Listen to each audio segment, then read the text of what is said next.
I don't know how we can expect them to do a good job if they're ignoring economic reality. But that's my own. I mean, the central bank has not been at this point open to the idea of binary economics. Okay, Aaron, what were you saying? I was just going to say it seems, and this is kind of where I'm coming from. It seems that a nation would hamstring itself by allowing the national bank to be privately owned by someone. That seems that like somebody else can privately own a national bank, but most people don't even have the ability to gain property themselves. Well, let me say that it is privately owned, and I'm not sure that without better understanding, it would be better if it were publicly owned. The fear, Aaron, with well, couldn't someone just walk away with all your money then? I mean, well, everybody else's money. It would take some. How shall I say it? These banks are regulated, and their accounting is supervised by regulators. It's highly regulated. Right. I think. I would imagine.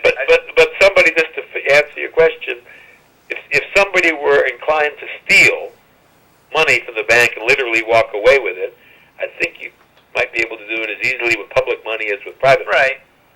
But so I don't know that that's the biggest issue. Right. Yeah, I mean, I know that there are those that say that these banks are privately owned and that is the problem. I'm not convinced that the problem is private ownership. My view is that the problem is that most people don't have. I think all these things are part of the problem. That's what I think makes the situation and the discussion so interesting and yet so complicated. Yeah. Because there is so many, like, even smaller factors. Sure. But let me give you a kind of a little bit rudimentary notion of what the central bank does today and what it could do to enable poor people to acquire capital with the earnings of capital. Wait, before you do that, you said that they are doing a good job stopping inflation and recession? No, I don't think they're doing a good job. Oh, they're not doing a good job. Yeah, that's what I don't think they're doing a good job because I don't think they understand binary economics, basically. That's my own view. There are other people that say they're not doing a good job for other reasons. Okay. Fair to say we haven't had a huge runaway inflation problem over the years. But we have one now, aren't we, having a problem? Inflation is as much of the problem as recession. Okay, recession, whatever. I don't even know what the difference is. That's another problem. That's a whole nother show, actually. And that's a separate problem. Now, it's important to recognize, in a way, you kind of have to know what is money. What is money? And that's that we could spend hours talking about what money, but typically we talk that money has the function of being a medium of exchange. So it eliminates barter.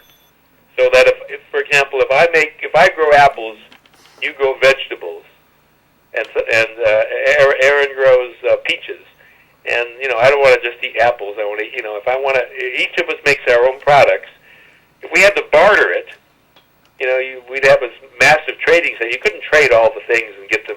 So money just helps us exchange things. It's tokens that creates a way of my making money so that I sell what I do and then buy something else. And money is also a store of value. It allows us to, if I work today but don't want to spend what I work today, I can store it up in money and then buy something in the future. Right. It's medium of exchange. Yeah, I mean, medium exchange and a store of value. Those are two important functions. Okay, that's money. And you want money to keep its value. You want money to keep its value. So if it's you don't want it either.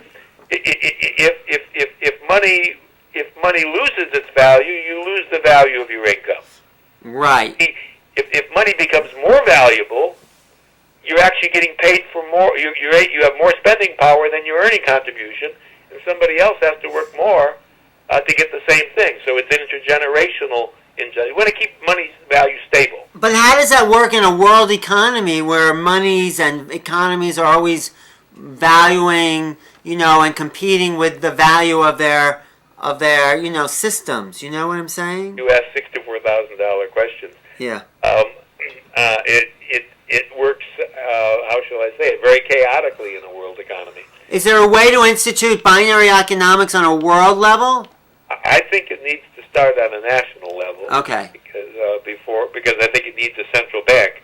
But let me go back to the central bank for a minute. Yeah. Sorry. If you have an economy that is growing, let's say at 1% a year. Yeah. And if the velocity of money, the speed with which money transfers hands, is relatively constant, and it is relatively constant, then you need to increase the money supply by roughly the growth rate. Does that make sense? If the economy's growing at 1%, and the flow of money is relatively constant, then you need to have more dollars if you've got more exchanges you're making. You need more dollars because there's more. Okay, that does make sense. Now, where does the basis of money come from? Doesn't it originally come from gold as opposed to just printing it? No, money. We've been off the gold standard since the 1970s. So, if we want more money, the government just prints more money. That's right. So, although people rail against printing press money, yeah, you need a certain amount of it if you're going to keep the value of money stable. If the economy grows, but there's not enough money to keep pace with the growth, then you have a situation where actually money is going to be ending up being too valuable, and prices of goods will go down. You have what's called deflation. If there's too much money out there, you're saying? Enough money out. If there's not enough money... Too much money, you have inflation. If there's not enough money, you have deflation. You have falling prices. Okay, so you need to have the right exact balance in order to keep prices stable. That's right. So what's happened? What's happened in our history? Why has that changed? What's going on? Again, we have a little bit of inflation per year, a couple of percent, and I think one of the reasons we have that is because ownership is concentrated. But basically, as we go on day in and day out, the printing presses are rolling all the time. We are monetizing. That's called monetizing. Printing more money. Printing more money because the economy is growing. We're always printing more money. Okay, I guess the economy is growing. But the question is, what are we monetizing? I can tell you what we're monetizing. What? We are monetizing government debt. Now, where does the government debt come from if we're just keeping up with the increasing economy? The government is always borrowing money. You've heard of the government... yeah, why are they borrowing money if all they have to do is print it? The government is borrowing money. The government borrows money... so the money they print actually means something? Well, the money they print is theoretically a government... is theoretically a government obligation, but it's not borrowing. It's not a borrowing. When the government sells bonds, treasury bonds, and those kinds of instruments, you hear about the government debt in the newspapers. Yeah, but I don't understand why the government's in debt if all they have to do is print money. Well, I know it's a simple question and it's a very complex answer, but there are two different roles of the government. One has to do with the government as a buyer of goods and services. Whose goods and services is the government buying? The government right now pays the salaries of its representatives. It pays the salaries of its agencies that do the regulation. The defense contracts, the defense... Pays for the military. Right, okay. Pays for welfare payments. Okay. The government is doing lots of things as a buyer. As a buyer without generating any capital. That's right. And it owns some capital. I mean, it's the tenancy value. It owns things. It owns a lot of military equipment. Right, but I don't understand why there's a government debt in a very, where... There's only two ways the government as the buyer can cover its obligations as buyer. It can either raise taxes or it can borrow money. Or print money, right? Well, again, the printing function is you sort of have to consider that to be a different department. The printing part of it is only for the purpose of keeping the value of money stable. Okay, so has nothing to do with the government as a sort of business or as a buyer. So the government needs to get its money from taxes. Or borrow money. Or borrow money. It will not get money from the Federal Reserve for printing it. There's a separation there. Except that the separation turns out to be not so separate because the way the government, and this is where you cross that line, the way the government increases the money supply is by buying the central bank, which is really, as Aaron points out, a private entity. The government buys its obligations, its debt obligations. So if there's a bond out there that exists because someone loaned the government money, instead of paying it back with taxes or with more borrowed money, some of those government bonds are literally paid for with printing press money. Now, why is that? Who allows that? And doesn't that then contribute to the rate of inflation? Because not if you keep the rate of printing press money equal to the rate of growth. The growth of the whole overall That's right. GPE. So the printing press money has a limit. You can only print so much without having inflation. So it's like Goldilocks. You can't print too much. You can't print too little. It has to be just right. But if the government is then borrowing money, it has to then print more. Well, it has to print more if it doesn't collect more in taxes. It all says, the government does collect money as an owner. It rents out, leases lands and things like that. There are sources of government, literally government income. Can I ask you another question, a personal question? If I take out a student loan from the government gives me a couple of $1,000s. Is that money that they've just been printed up to give me? And then how can they charge interest on money that was just fabricated, in which case they're sort of well, again, they're different. They are different departments. If you get a loan from the government, you, at least on the first blush, is getting a loan that is either financed with taxes or financed with borrowing. Oh, I see. Okay. And then I want to say a separate department, which is quasi-private, because as Aaron points out, the Fed is privately owned by banks. Some of those obligations will be monetized. That is to say that we paid for with printing press money. It goes out today. Now, tell me then, I know it's a slightly... How does this relate to binary economics? And also tell me the role of interest in the sense where if I take out a loan, why is then my loan now doubled from what the original value of what it was if the economy is stabilized? I don't know that it is doubled. I'm not sure. Oh, well, whatever the interest... Well, it is actually over like 10 years, whatever the rate of interest. Why is there interest at all? How does that contribute to an economy? Well, you have to understand that interest has two components to it. What we call interest has two components to it. If I earn, if I do work and I get paid for it and don't want to spend it on consumption, loan that money out. Yes. And when I loan that money out, I'm doing two things. First of all, I'm deferring consumption.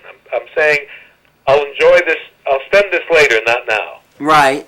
So in a sense, I'm renting my money. You're renting your money. Renting my money out. I see. So, okay. That's that. And the second thing I'm doing is that I'm taking a risk that the borrower won't pay back. Well, so that's what interest is? It's a combination of renting money and a risk. The risk function is very much the same as the insurance function. You think about it. I think interest is a lot less benevolent than that most of the time, though. Interest seems like a greedy way to... renting money seems a bit strange, though, if you're talking about... Let's take the capital model, though, right? I mean, doesn't it relate to that? Well, if you believe in private property... Yeah. And I have done work that I don't... That has value that I don't want to spend today. Yeah. And somebody else wants to be able to spend today but hasn't done the work to spend. If we make a deal, I'm just you can call it sinister, and it's certainly unfair. I don't think it's always. If the level playing field is not level, then certainly people can be disadvantaged in this process. But the idea that somebody works today, doesn't want to spend, and somebody wants to spend before he's worked, and the two get together and they make a deal, and the deal is not coercive, there's some value in that. There's some value in voluntary. It's value in me spending your money and then say, okay, I'm going to give you back that money because I've increased my capital with the money you... That's right. I see. So it comes back to the idea of capital originally. Yeah, that's right. Okay. So let's get then... Aaron, do you have another question there, Aaron? I'm just saying, wouldn't somebody's, say, student loan be their direct connection towards a future and being able to acquire capital? So it doesn't. In this sense, I think that my point is saying that charging interest on a student loan is a little bit, particularly as much as they drill some people sometimes, and that may be their own fault for not paying it back in time or whatnot. But it still seems, not polite, for lack of a better term, to charge someone for their education and then sap them with a whole bunch of interest on it. Well, let me say I don't want to call it sinister though, because I call it sinister. Right. Go ahead, Robert. Sorry. Well, again, my own notion of these things is to say that if the field is a level playing field, then you come to one set of judgments. If it's an unfair playing field, then you come to another set of judgments. I think you could easily make the argument, and this is maybe in support of what you're saying, Aaron, that the education ought to be free. Well, that's true. That's true. I think that goes along with your idea of binary economics, because all education will do eventually was increase capital, because it's adding to the whole understanding of, production, isn't it? To be sure. But I think you can come to the conclusion that education should be free, even though you don't believe in binary economics. And I think you can believe in binary economics and still come to the conclusion that education should be paid for. I mean, I think that they're not necessarily connected with one another. Okay. I don't want to jump off and get crazy here, but I mean, if education should be free, I would think housing is just as important too. So, like, when does this end? Where we decide? And food. I think food should be free if you want to go there. That's what I mean. But that's what I mean. Like, where do we cut off? Yeah. How humanistic we're going to be towards each other, and go back to what you say is the old paradigm, which is you're on your own. Go ahead, Robert. Well, I think you raised a good point, and that is why, as I say, I think binary economics does not lead to the conclusion that anything in particular should be free. Right. All binary economics suggests is that capital is independently productive, and that technology makes capital more productive than labor, and that the broader distribution of capital acquisition. It's just three different principles. Okay. But let me make this point, Aaron, to you, that every time we say something is free, that is to say the object, the right to take something out of the market, to take something out that has been produced, assumes somebody else has an obligation to produce it. Right. And that is not a unlimited reality. I think it would be better to have everybody pay for what is produced, but to have the access to capital acquisition so they can afford it.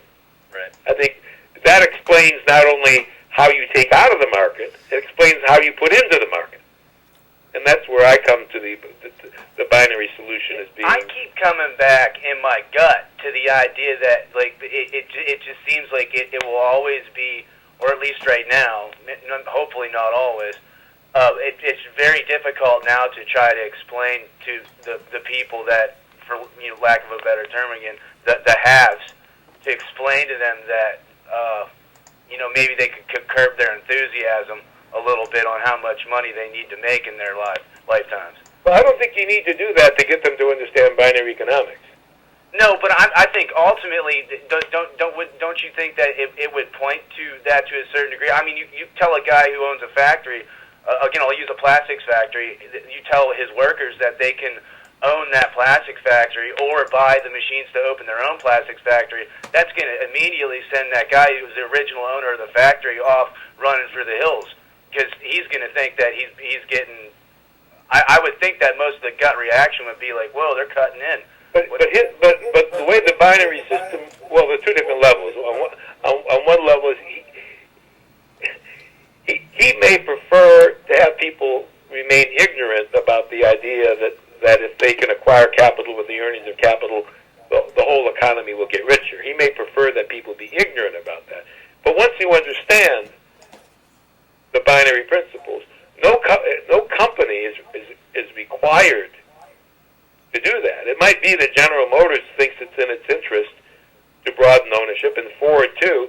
But if Ford, which is now I think privately owned, or Chrysler I guess is privately owned, if they decide we don't want to do it, no one's forcing them to do it. The guy who owns the paint factory doesn't have to do it. Nothing is required in a binary economy. No amount of ownership broadening is demanded. This is all done voluntarily.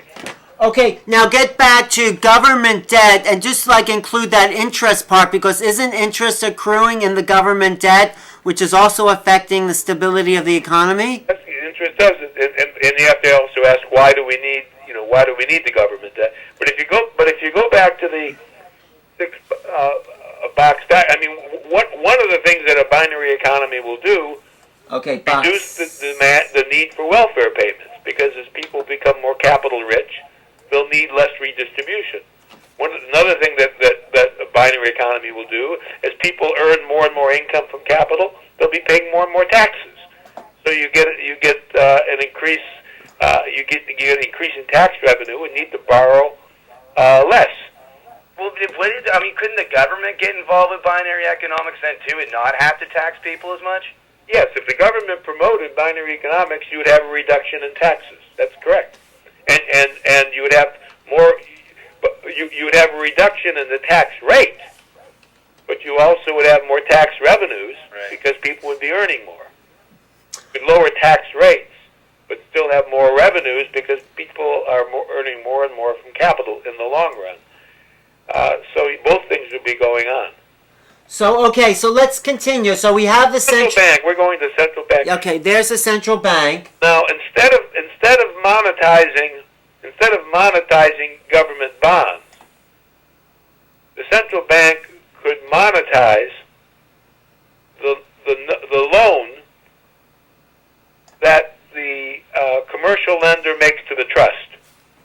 When the commercial lender loans to the trust, so when Box 3 loans to Box 2, okay, the trust has to give the commercial bank a note, a promissory note, IOU. Okay. And the trust takes the money, invests in the company stock. The company makes the investment in the hatched box there and makes capital investment. The investment pays off, makes the profits. Money goes back to the trust repays the lender. The lender has to give the note back to the trust, says paid in full. But while the note is still outstanding before it's paid off, if you let the commercial lender tender the note, give the note to the central bank, the central bank can then monetize the loan, give the lender more funds for more lending. So the central bank ends up holding the promissory note that originally went from the trust to the lender. He'll have to give the note back once the note is paid off, so that the lender can give it back to the trust. It recycles back. But during that period of time, the note has been monetized. It has been paid for with printing press money. And you don't have to charge interest for printing press money, just like you observed, because nobody worked for that money. So you can lower the cost of borrowing to the trust. You can lower the cost of ownership broadening, capital acquisition to the trust. And all it has to, the only elements in the cost of money to the trust that broadens ownership is the the insurance and the bank service charge to police the loan. You'd end up with monetized credit. You'd end up with credit that costs about 4% a year. Okay, so now does that economy can work worldwide because we are in like a conflict of different economic systems? I don't think it can work worldwide until you have a single world national monetary system. Would that be money standard? Would that be a good thing? Nationally, we can work with any nation that has a central bank. Would that be a good thing to work with? Have a worldwide monetary system? That would only help everyone increase? I think eventually we will get there, but I think it'll take many, many years. Europe now has a central system, a single monetary system. England's not a part of that, but Europe has that. That will be something one will move to eventually. But this growth that we're talking about to enable poor and working people to acquire capital with the earnings of capital, and then promote and then grow more and enable people to afford more food, clothing, shelter. That's something that can happen in the next. You could feel that in 5 or 7 years. So again, what's the first thing that needs to? Can one corporation start to do this? No, I think you need all 6 of those boxes in place, and you need an economic understanding that understands the rationale for those 6 boxes. You need education before this system can really begin. Is anyone else talking about this besides you? Well, yes, there's the Center for Economic Social Justice, which is out of Washington. There's Harold Channer and his pioneering work. There is Rodney Shakespeare, who's my co-author. I've met Rodney. He's an interesting guy. He's an interesting guy. He's a very well-meaning person. There's the Kelso Institute, which is in California. Mrs. Kelso, who was a co-author with Louis Kelso of about half of his writings, she still lives and she's promoting this work. There are probably 2,000 or 3,000 binary economists in the country, but we're very few in number. Right. My hope is someday reaching a rich philanthropist to allow the setup of a institute within a university for the teaching of binary economics. I think this is a contagious idea to enable poor people to acquire capital without taking from the rich. And once there's one center for binary economics in one university, I think very quickly there'll be 10. Well, it's a revolutionary idea, I think, and it's a very. It seems like we really are up against the wall with any other approach because there doesn't seem to be enough ability to grow in the old ways. So we're just hitting a wall. But we're strangling the economy because ownership is too concentrated. Right. If we broadened ownership, we'd have natural growth. So could I bring you to, Congress and propose this as a way? But even Congress doesn't control the corporations that run the country. But Congress could certainly educate itself on this. Now, how would you then? You'd have to talk to a couple of these big companies to say, okay, but what interests would they have, the stockholders and the people who own the company, in? Oh, it goes back to the original argument. It increases their whole capital, right, by sharing this? The only reason to have an interest in this is if you understand that the broader distribution of capital acquisition will promote growth, will lower taxes, will create an economy that will be greener. It's like, you might ask a question, why plant an apple seed in the ground? Right. The answer is because you understand that the apple seed someday will be a beautiful tree that will produce apples. Why do we farm? Because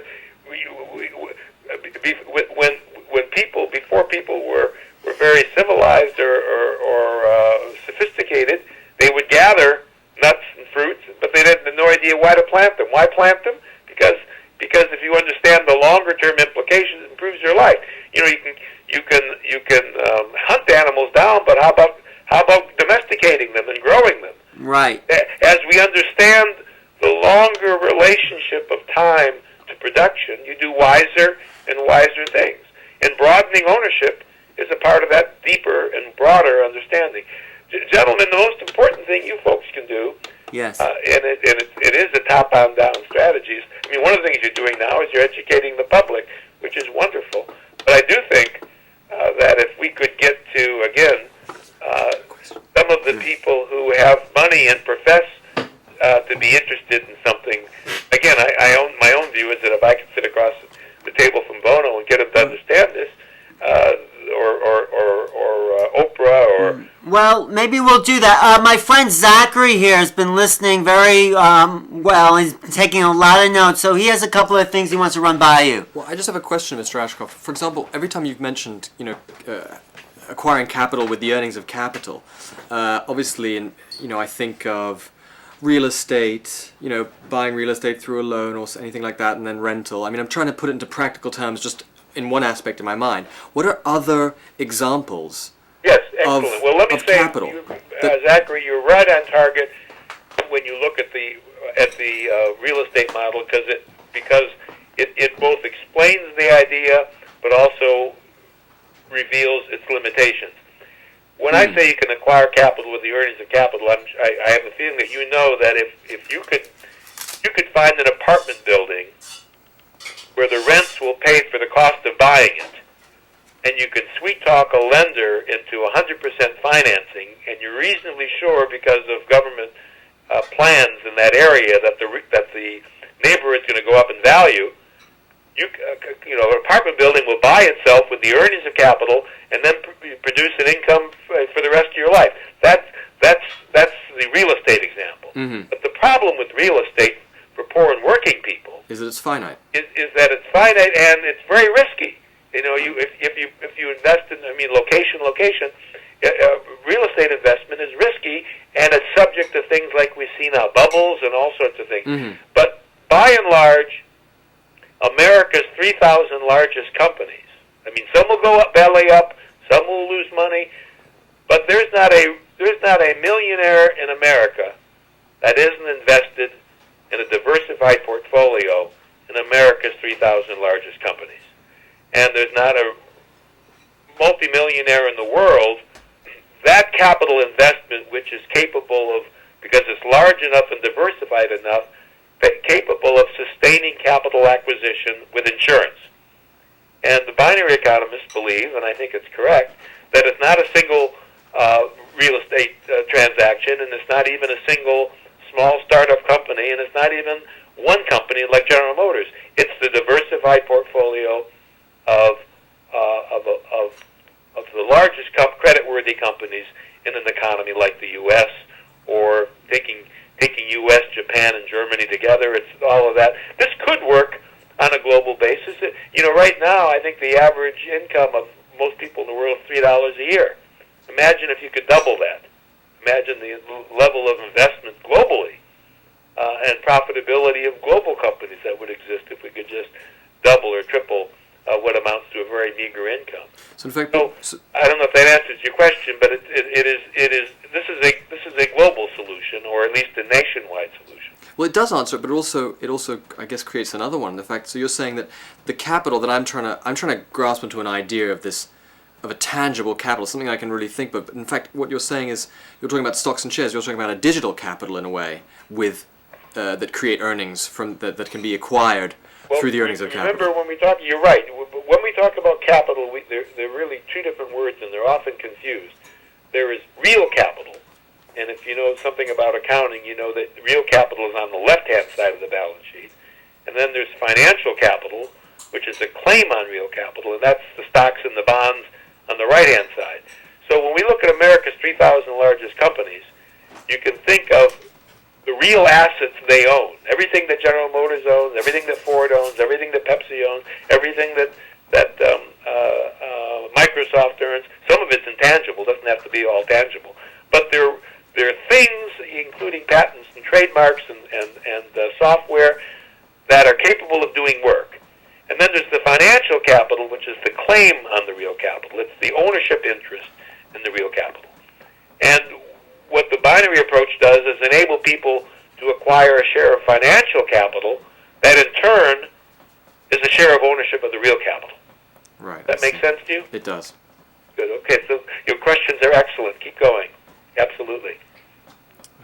And the principle, I just want to say, the principle is that this real capital, which is represented in ownership shares, but financial capital could be much more profitable if it was increasingly acquired by a broadening population. And its profitability is strangled and suppressed when it's only acquired by a stationary or relatively narrow population, and we try to solve the income problems with jobs and welfare when more and more things are made with capital. I see. So it's about creating an idea in people's mind of their own portfolio within, for example, these 3,000 companies. Yes, that's right. And what they would be worth if ownership broadened. That's correct. I see. The earning, this idea gets its incredible power if one focuses, which we usually don't focus, on the fact that the industrial capacity we have is far more potentially profitable, far more potentially productive than it actually performs. Why do companies that produce food, for example, close their doors at 5 o'clock when people are still hungry? Why do companies that can make shoes close their doors at 5 o'clock when people still need shoes? Think of all the different things people need. Why do companies close their shop? Because there's no demand. And no, you can't wave a wand and immediately create demand all at once. That would be very inflationary. But you can create a demand over the long run once you understand that capital buys itself and then distributes an income over the long run. This two-stage process, capital buying itself in time one and then distributing an income in time two. When you think of supply-demand in that longer term, planting an apple seed in the ground and the trees growing apples in the future to satisfy a demand. You see what I'm saying? Yeah. Can you just, I didn't quite get the reason you went into government debt as it connects to the binary economics? Well, okay, again, we talked about two different things, and I have to say that this is probably the most esoteric and difficult to conceive part of binary economics because most people, and even many economists, don't understand money and as much as they should. Many don't. But there are two different issues. One is the monetary function. Right now, we monetize government obligations. We buy government debts, and that's with printing press money, and there's no interest charged on that money because it's not money that represents people's earnings. It's simply written out of thin air. If you work and earn money and don't want to spend it now, you should be entitled to an interest, to a payment to defer your consumption till later and to take a risk that it may not be paid back. But printing press money doesn't have that money, so right now we're monetizing government obligations.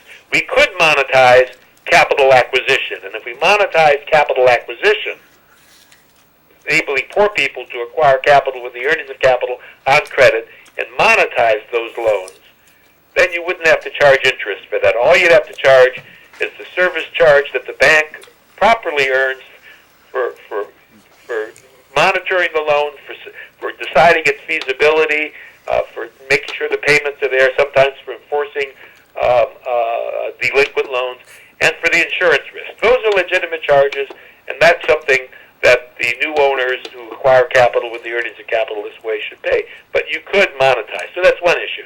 Second issue is the relationship to monetization to debt, to government debt. As they say right now, we monetize government debt. But number two, the reason we have so much government debt is in part because we concentrate ownership. We could lower government debt by broadening ownership because we could lower the tax rates, and also increase tax revenues, and at the same time, we would have a lower need for government redistribution. I see. Where does the price of gold come into all that, and why is it so probably its highest value right now, or is that a whole nother subject? I think in part it's a whole nother subject. Okay. I mean, all prices have to do with prices are directly related to supply and demand, and when people do not have confidence in the money system because they think dollars are, for example, overvalued. If you think the dollar is going to go down relative to gold, you're going to buy gold. I mean, at one level, there's nothing. If you think the dollar is going to go bad with respect to tin, you'll buy tin. If you think the dollar is going to go down with respect to the yen, you'll buy yen. So right now, people are thinking the dollar's going to go down, so the value of gold is going up. Yeah, if something is going to, that's all, and that exists whether you believe in binary economics or not. I mean, that phenomenon is simply a phenomenon that goes on. I do want to say one thing about value for a minute. Yeah. We can take a sort of a side trip for a second. Adam Smith believed that the earning capacity of capital, which has to do with which really tells you how much capital you're going to invest in. The earning capacity of capital was a function of two things. The willingness of a laborer to work at a given wage and the supply of capital. Most basically, and I'm going to say one more thing about that, our economic system assumes things are worth the work people are willing to do to get them. Right. Well, isn't that true? Well, that's a great issue.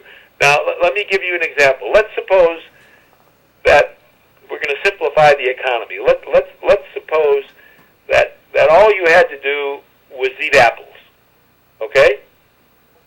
And that eating apples was everything you needed to live. Or let's say better, even more fantastic. Let's suppose that hauling sacks from point A to point B is how you got your nourishment. It's just a simplification. It could be anything. It could be eating. It could be anything. But that's how you got your nourishment. Right. So that would mean that how many sacks you would be willing to haul would be exactly what they're worth to you. If you need 6 sacks a day hauled from A to B to make you a good, healthy person, then you'd haul 6 sacks a day if you were physically able to. That's what it'd be worth to you. And if you could haul twice as many sacks, then that would make you better, and if it was worth it, you'd do it. Right. But if you have a horse, the value of getting a sack from A to B is not simply the work you're willing to do. It's the work you're willing to let your capital do. Right. Express capital not only by working, but by owning. Right. Okay. Now, so if capital is narrowly owned, where the rich don't need any more consumer goods, they're not going to employ their capital very broadly, very widely. Why make more? I mean, they're just going to get more excess. Well, it also goes back to most people can acquire capital with the earnings of capital. It'll be worth much more for them to employ their capital more. It's another way of understanding when capital is broadly owned, it will be more profitably employed. But just going back to the example of gold, if I produce a valuable commodity and produce less of it, it'll be worth actually more than producing a large amount and having it be worth less. Isn't that true? That's true. That is true. But on the other hand, if your object is to make money, yeah, and there's right. growing demand, right, you might as well make more money. Yeah. What if possibly we paid more attention as a society to leisure and not, trudging off like mindless drones as much as many of us do? I'm looking at binary economics as a solution to too much labor and things like that. I have occasion to talk to an author who wrote a pamphlet called "The Abolition of Work," and it has some fantastic ideas in it, of course. But I think a lot of times when people come out with radical ideas, they hit you with a good 1-2 punch just to warm you up. But I think binary economics works towards freeing people from the constraints of labor through technology. Absolutely. Aaron, you really hit your nail on the head on this one. The whole function of technology is to shift work from the human to the non-human, to take advantage of the wonderful working powers of the non-human factors. The reason we emerged from the stone, as tool makers, it is because we shift work from labor to capital. The object, the biggest problem, the biggest conceptual problem with the socialist approach, the communist approach, is that property is not theft. Property is liberation. Property is what liberates people. Everybody needs to be able to earn without working, particularly in a society and in the technological world where so much is made with capital. We should not be trying to aggrandize labor and welfare. We should be trying to elevate people by making them autonomous. And they become autonomous free agents when they can earn increasingly from I like the idea of it. And it is liberation. I don't know of a person who's free who doesn't own capital. Right. And we need more and more of it. And the truth is we could have more and more of it. We have what I consider to be an artificial scarcity. How's that artificial? It's artificial because when we can increasingly produce more and more with capital and less labor, and we concentrate capital acquisition in a few people, we don't distribute the income that could profitably employ our productive capacity. Which is why you can saw 10 boards in the period, with a machine much faster than a guy can with his hand, but really nothing changes on a societal level. Still go to work for the same amount of time and produce the same amount of stuff for the same result. As long as the ownership is concentrated. Right. But if the ownership were broadened, then that person who can saw the board in the tenth of the time has 90% for leisure. Right. The great thing about real capital is that when you go to sleep, that continues to work for you. It is liberating. Everybody needs to be able to earn not only from working, but from owning. Right. So how do we start to make that change? Well, again, I believe it's an educational phenomenon. I think we start by teaching people the basic principles, and that's really the element to it. Again, there's no reason to plant a seed in the ground unless you understand that it'll grow into an apple tree. There's no reason to domesticate an animal unless you understand that it's easier than catching them. There's no reason to broaden ownership unless you understand that the broader distribution of ownership will employ unused capacity and promote growth. It all has to do with understanding. Right. So, all right. So you're educating people, and it then also has to take someone willing to do this. Is any corporations out there making the first step at doing this? Well, ESOPs are a tiny step, but not with the understanding that I don't know of a corporation that understands and acts upon these principles. But remember that you need all of those 6 boxes. Right. And we don't have them yet. I think I said this to Aaron last week. It's worth repeating. There are 2 aphorisms, 2 slogans that are often said, and I put them together and to try to teach something, and that is, I don't know whether you've heard the notion that a rising tide raises all boats. Yeah, right. I heard you talk about that. Yeah, the right wing likes to talk about the idea that if the economy raises for the rich, it'll raise for everybody, and they say a rising tide raises all boats. But I say, sure, a rising tide raises all boats, but you need a boat. Right. Without a boat, you're going to drown, right. And the boat is capital. The boat is the non-human factor. And then there's the other story that says a half a loaf is better than none. Sure, half a loaf is better than none, but half a boat isn't better than none. And you need all 6 of those boxes to enable poor and working people to compete with rich people for the capital acquisition, for acquiring capital with the earnings of capital. Are we actually talking about competing or working? Well, of course it's competition in the sense that when the company decides to whom to sell its shares, the company says, am I better off selling shares to existing owners, or am I better off broadening ownership? That's a competitive decision. Which one's better? Right. I think poor and working people bring to the corporation a wonderful promise that presently is not understood, but a wonderful promise that is, if you encapitalize us, if you cut us into the process of capital acquiring itself with the earnings of capital, we will provide a foundation of vital, hungry consumers that will buy your products that you can make right now, but you can't sell right now. Well, that's still, I mean, that sounds good, but that has not actually been put into practice just yet, well, right? Again, get me to Oprah. Let's set up our foundation. I am getting you to Oprah, Robert, because this is like our only hope in some ways to save a sinking boat. I think it's an educational phenomenon. I think someday somebody who has access to media will say all this, and it will be obvious, and nobody will understand why it wasn't obvious, 100 years earlier. Right. We just have to try to do it in our lifetime, and if we can't do it in our lifetime, let's leave a foundation for other people to discover. Well, okay. I mean, we covered a lot of stuff today. Thank you for your time. I mean, you have any other questions, Aaron, or should? No. Well, I will say that if we have the time, Paula left us with six questions. Oh, she did. Where are those? And I will read them to you. Okay, please. Thanks. And I'll answer them.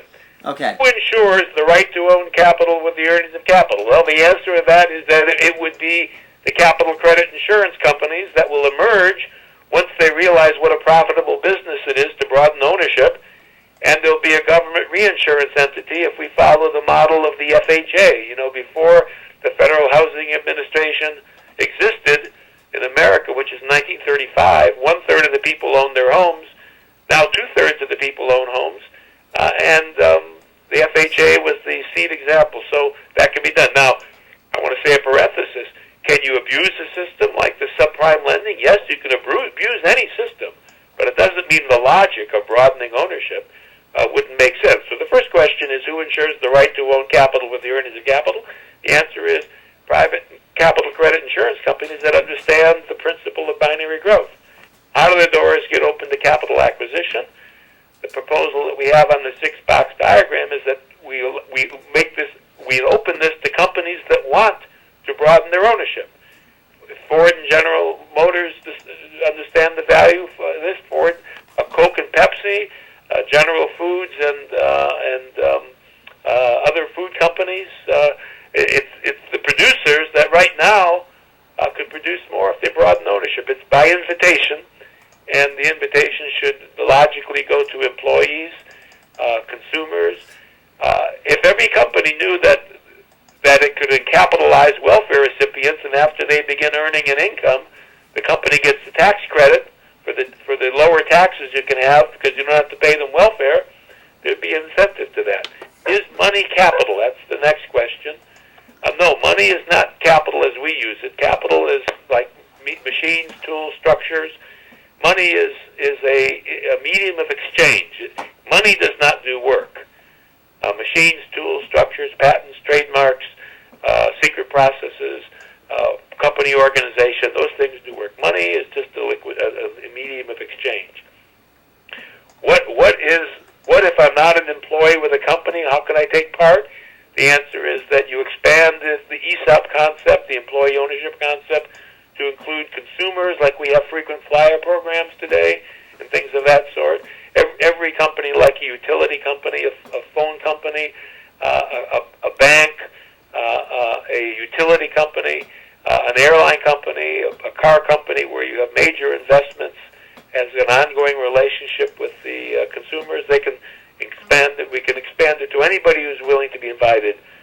And the last question is, what if the 3,000 richest companies see the logic of insuring this, but they want other companies to do so? Well, again, this is a voluntary process. Nobody makes any company do it. It's entirely voluntary. If a company doesn't want to participate, it doesn't have to participate.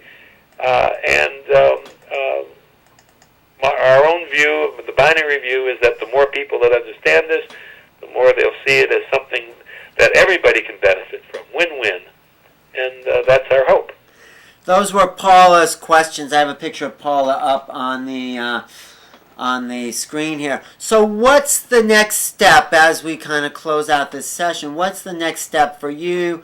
I know it's getting corporations in the room, but what else, Robert? My next step is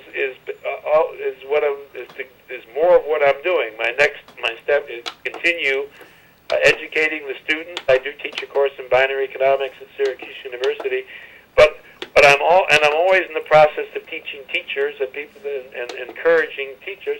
There are certain institutions that could help. For example, in New York City, there's an interreligious council that's concerned about poverty. I don't know much about them, but gee whiz, why don't they want to? Well, can't we get to them? There are rock stars that are wringing their hands and saying there must be a better way. Well, we have a better way. I remember Oprah. I keep on going back to Oprah. I remember 10 years ago she had a program on downsizing, and she looked in the camera and says, "What is the answer? What is the answer?" Well, Oprah, I got the answer. Why don't we pick up on this? Why don't we try to get to Oprah? Have you approached her? I have sent her a letter which was ignored. I've had friends that sent her a letter. I think that Norman Curl and other people have tried to get her. The funny thing about, and I say this in all due respect to the wealthy people, they all say on TV, we're just looking for a new idea, and every one of them pays somebody at least $100,000 a year to keep the public away from them. And it's kind of a funny paradox, but it's true. And the assumption is that if you're trying to get to one of those people, the assumption is the very fact that you're trying to get to them must mean that you might have nothing important to say because the important things all come through other ways. Right. What were we saying, Aaron? No, I was just laughing at how he put it because it's kind of humorous. It is humorous. It's funny. People say, "Oh, we're always looking for new ideas," but the reality is they pay people to keep the idea from them, and it's sad. But I think that that's true in many respects. Even in the musical realm of things, in the art realm, people say they want something different, but a lot of times they just want back for the same old stuff. Finishing up. The myth of the market is that it's open to everybody, but the reality is that the market is very basically closed. Most people have no real prayer of acquiring capital. Right, in the way it is now. That's right, because they're trying. Most people have to acquire capital with the earnings of with the earnings of labor. When the rich are acquiring it with the earnings of capital, it's like trying to compete with a horse for hauling. You can't do it. Can't be done. It's amazing nobody sees this. It's so odd. It is a very simple idea. I know. Why? It seems like the only answer, in a sense, to get us out of a... You said Nixon was presented with this and said I could turn America onto this, and then what did he do? He threw it behind his back like, I hate to assume the worst of people, but I don't know if it's a mistake that people are just, this is shot over the heads of so many people when they've been presented with. Well, I think there are a number of psychological barriers, and there's also a self-interest barrier.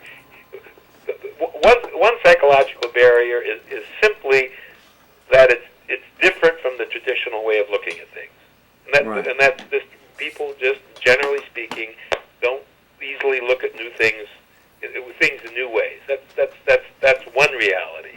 Second reality is that most of our thinking is either you're a left winger or you're a right winger or you're a centrist.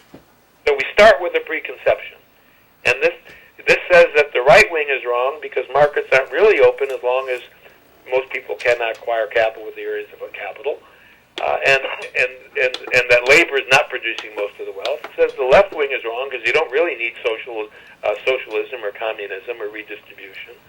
So there's a preconceptual issue. There's also kind of a human factor. People feel belittled when you tell them that labor isn't doing most of the work. They feel there's something holy about labor, and there is something holy about labor. But the idea that we're doing it all, and that it's fear. The left wing calls it a right wing idea. The right wing calls it a left wing idea. So there's psychological barriers to it, and this. But don't the left and the right both kind of look at binary and both not want to touch it because it kills their sacred cows, both of them? That could be a factor to it. I certainly agree. Some people, but again, I do think that there is. I mean, my experience is that at least one person in 10, and maybe more, but at least one person in 10 is fundamentally generous and fundamentally not greedy. I agree. At least 1 in 10.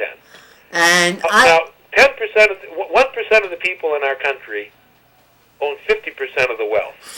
1% of the people in our country, out of 250 million people, is 2.5 million people. 2.5 million people in the country are extraordinarily wealthy. My own view is that 1 in 10 of those is 250,000? Yeah. At least 250,000 people in America who, if they understood this idea, could do something about it. Why don't we take you to some of these I'm ready. business meetings, I think there's something called SBI, so it's just like a business owners meeting. I think that would be a great thing to do. I'm going to look at taking you to a meeting to be a presenter. I would be happy to do. There is a group called Responsible Wealth, which I have been trying to get to. There are those, as I say, there's that element. There's also the church element. I mean, there are churches dedicated to economic justice. Do you know the donuts? The people who have a lot of money, they call themselves the donuts, and they like to do good things with their money. I would be happy to talk. I would talk with anybody. I really would. All right. And I do believe it's just an educational phenomenon, because I think there's enough goodwill there. Yeah. As far as I'm concerned, first of all, there may be more than 1 in 10 that's generous, but that's good enough odds for me. Well, it's just making them see that face inside the vase, or the vase between the faces, looking at something that they've looked at 100 times and never seen it. Mm-hmm. That's the paradigm shift. That's exactly right. It's suddenly realizing that capital does its own work, and that everybody can acquire it, and that we have huge unused capacity. That's an unnatural scarcity. Right. You're telling, you're right. And you're telling like a fish. Than the math that people learn in college, in high school. Right. You're saying to a fish, hey, you're in water. Can't you see that? Sort of like you're telling people to look outside the environment that they've been living in and look at a bigger reality to what's possible. People are a little stuck in the old paradigm, but I think this is possible. I think this is a way to make an impact, and I'm excited about the possibilities. Well, I can tell you, in New York City, there must be at least 10,000 individuals